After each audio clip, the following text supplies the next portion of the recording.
Jeg vil lige sige lidt om, hvordan man kan forkorte sådan nogle brøker, hvor der optræder bogstaver i tæller og nævner.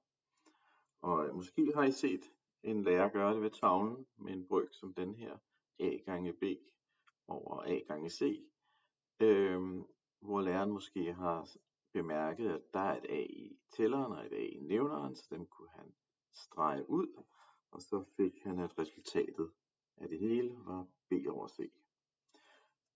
Og det er også rigtigt nok, men det der med at strege ting ud, der optræder i tæller og nævner, det er ikke noget, man altid må gøre. Og den brøk, jeg har hernede, x i anden plus x gange y over x gange y, det er en lidt berømt eksamensopgave, som næsten alle fik forkert.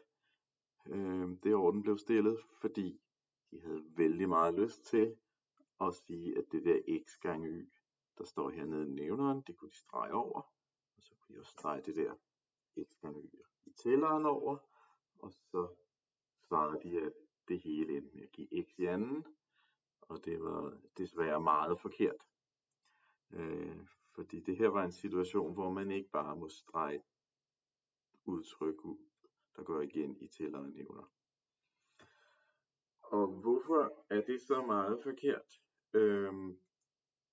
For at forklare det, vil jeg lige nævne, hvad det var, I egentlig gjorde i grundskolen, da I forkortede brøker, som for eksempel 6/8 dele. Der ledte I efter noget, der gik op i både 6 og i 8, og det gør tallet 2. Og så gjorde I bagefter det, at I dividerede tælleren med 2. 6 divideret med 2, det giver 3. Og I dividerede nævneren med 2. 8 divideret med 2, det er 4.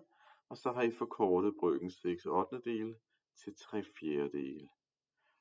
Og hvis vi lige ser den her igen.